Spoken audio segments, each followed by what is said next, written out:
And good evening to everyone. Welcome to episode 11 of I Have Something to Say. Let's talk. This is the podcast you didn't know that you needed. I am your host, Robert R. Holiday, and I am glad to be here with you again this evening. This is the podcast where we talk about a multiplicity of topics, not just from the church perspective, but how it can affect the church, but how it is our standing in the community, different thoughts and our beliefs. So we're not necessarily here to chop up scripture or anything, but our responsibility as citizens and kingdom citizens in this world. And so if you ever want to get in touch with me, you can get in touch with me with what you see across the bottom of the screen. You can email me at rrhpodcast, the character one at gmail.com. Again, it's rrhpodcast, the character one at gmail.com. And that is what Sister Carol King did, who gave me the thought for tonight's topic. And it's so funny. I was kind of thinking about this in the back of my mind, and I had dismissed it, and I got this wonderful email from her. And what we're talking about tonight is that can we have platonic relationships in church, in the kingdom?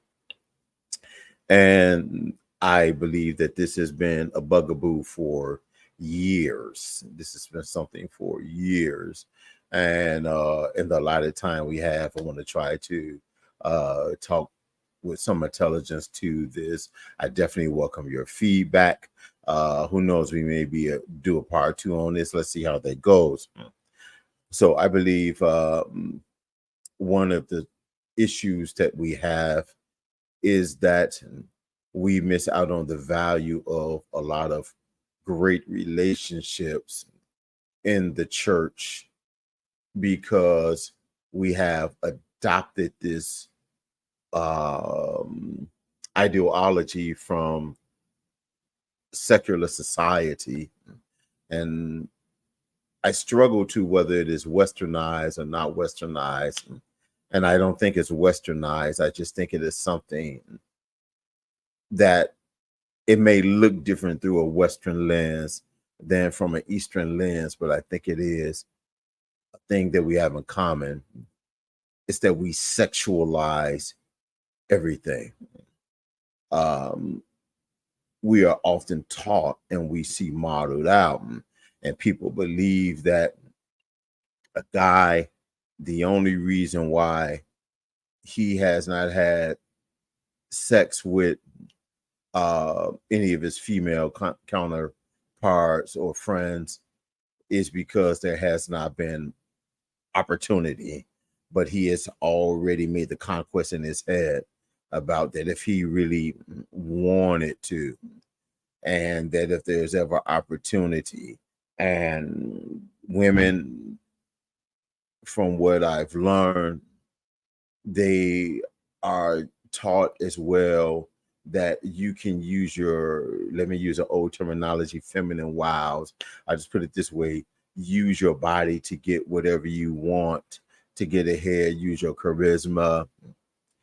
And we don't approach relationships from a pure organic perspective because we are taught that one hand washes the other, so to speak. And if we're looking at each other through this lens, which I don't think is an appropriate lens, then it takes away from, and I'm trying to be deliberate with my words here. It takes away from the ability to become and to grow into a relationship that can be fully platonic without any sexual issues. You ever notice in the Black church, we are very, very, did I say very? If I did, let me say very, very caught up on honorifics. We make sure that we deal with each other from an honorific standpoint. This person is brother, this person is sister, this person is pastor, this person is whatever title that they have, and we really don't get to know each other beyond these barriers that we put up with one another. And so, with these barriers, we deal with this one part of the church, but then we deal with our humanity that has taught us to look up and size up that person. Whether you're looking at her hips, you're looking at her breasts, whether you're looking at his penis print in his pants, we are taught these things. And so, for those of us who have broken free from these constraints, we bear the burden of people within our own community putting falsities upon us that there has to be something wrong. And so we'll misappropriate scriptures. I believe it's in Romans about don't let your good be evil spoken of.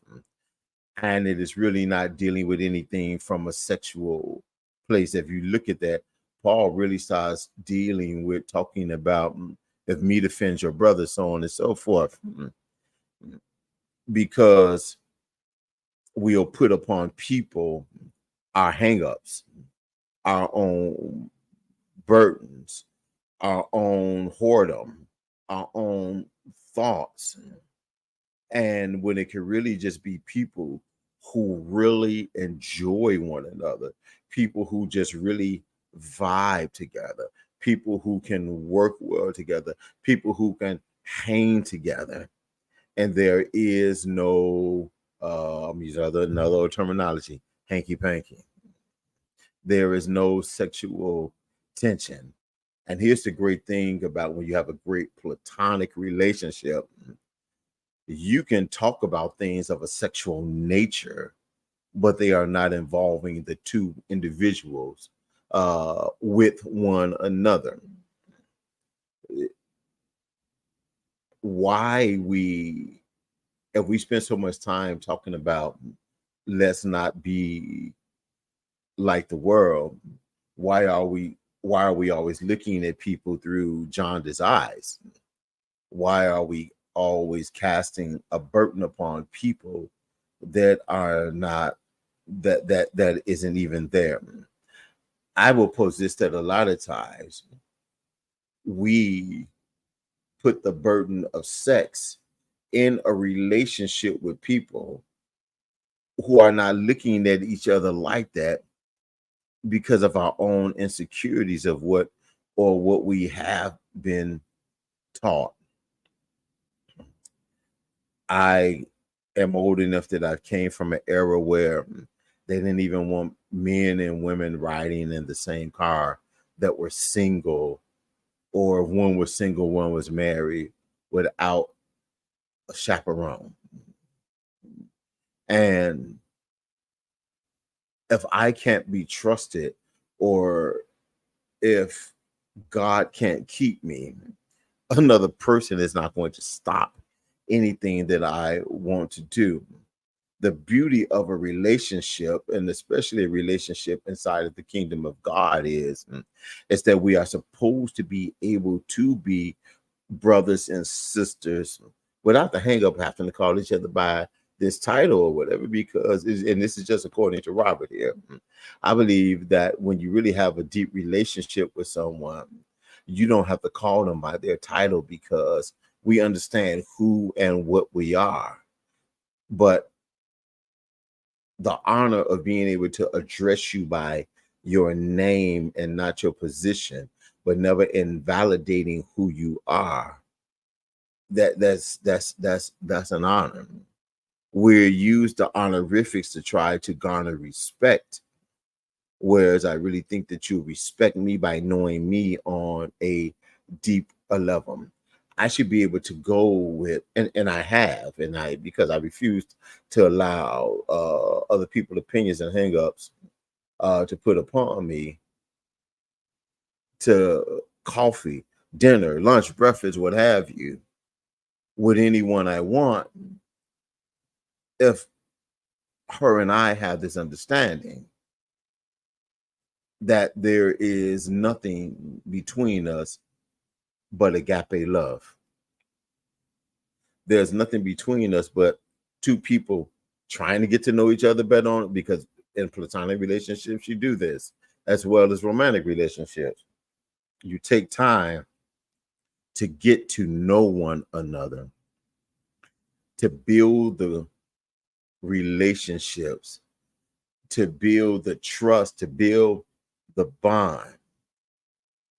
And you don't have to make a big deal of it and put all of these societal constraints upon us. I refuse. So let me say this carefully. I'm careful about who I'm with and where I go, because I don't want to stumble anyone because of their hang up. But yet I'm free to go and to do what I will, because I also know how to comport myself. And whoever see me with whomever, it becomes a thing that is that person's job to get freedom, or be bold enough to ask me of what it is this may be. If I'm going to be friends with people, I have to be able to communicate with people. Everything isn't what we make it. I should be able to, if I'm out with a person of the opposite sex, I should be able to open up a door. I should be able to be chivalrous. I should be able to get your chair. I should be able to laugh and talk with that person without all of the other 10 people who may be in the room thinking that something nefarious is going on. And so when we always think that something nefarious is going on, it really speaks to our heart and our mind. It really speaks to how we would be if we was with that individual just hanging out. Can't we hang out? Can't we travel? Can't we be friends? Why can't we be friends? Why is everything a sexual thing? And if you're viewing everything from this lens, then you need the spiritual check. I was asked the question, shouldn't people be able to just call the other one and like, hey, how you doing? Is everything okay? Absolutely. Should I be able to tell my friends I love you? And it's not one of those, ooh, they understand what I'm saying. So if you happen to be eavesdropping, you need to understand or keep moving, because we have robbed ourselves of great relationships based upon culture. I hope that you can be free and stop robbing yourself. See, it's things like this that bother me, because my parents taught me to be a gentleman, and it doesn't matter what sex you are, whatever. I'll hold open the door for you. I'll speak. And too many women now they have this thing that if you speak to them, you want them. Maybe someone's just being friendly to you, and it's okay to allow someone to be friendly, especially in the church. Everyone does not have an agenda. I'm not telling you they're not predators out there. Be smart. But it's okay to go out to dinner. It really is. And live, laugh, and love. Have fun. Do what you do. You know what you're not doing. And yeah, we're careful about how and what, but we can't be constrained and boxed in. Platonic relationships are life-giving. they're life changing. You get to meet people who have different perspectives than you have. Because guys, you're not that fly that everybody wants you. Women, you're not that dope that everybody wants you. Deliver me from these kind of people who always, and so, and here's the thing, and I'm gonna tell you the truth about me. I'm oblivious to a lot of different things. And it's not that I'm naive. I said oblivious because I'm not walking around with that mindset. Now, my experience over the last couple years, based on some things that happened that took me off of Messenger because of some nefarious things, some nasty things that was coming to my inbox. But I also had to reset myself to that. Everybody doesn't want me. And I'm glad. I hope you be free. I hope you take the time to get to know somebody. I hope that you do, because it can change your mind. It may be the connect, and some of y'all been praying for connections, and because you was acting a whole fool, you missed that connection. But hook up, not hook up to get laid up, but to meet people, to be fulfilled. It is okay to be social. So if your spidey sense not going off, and that brother or sister, they're like, hey, you want to grab a cup of coffee after church? Take a chance, maybe. You ain't getting serial killer vibes. And if they are trying to get to know you in a different way, you'll never know until you know. And then it's okay to say no then. But let's not do this thing. Let's stop doing this thing where everybody wants me. Or I can't be friends with this one. Or that brother smiled at me. Oh, this brother flirting with me. You're projecting. This sister just want me. You're projecting. Let's take care of one another. And I promise you, your life will be better. Your relationship with God will be better. Your church will be stronger. Your visibility becomes higher because you dared to enter into a platonic relationship. Listen, I hope I said something that made some sense.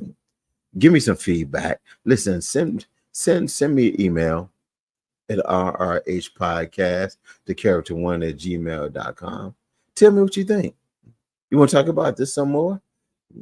Some other things you want to talk about? I got a lot of things I can talk about, but I'm trying to be sensitive as well to things that you guys are hitting me up with, and I really appreciate it. But let me know what you think. Can we be platonic? Why shouldn't we be platonic? If you have some experiences you want to share, hit me up on email. Listen, I appreciate you being with me. And I'm grateful. I'm grateful to those who share, those who have gone to my Facebook page and liked the page, those who are going to YouTube. Right now, we're off podcast. We're having some trouble there. I mean, Podbean, but we are still on Facebook and we're still on YouTube at our Robert R. Holiday. Just my name right there. You find it there, and you find any episodes that you missed. This is the podcast that you didn't know that you needed, but I am so glad you're here. My name is Robert R. Holiday. I have something to say. Let's talk.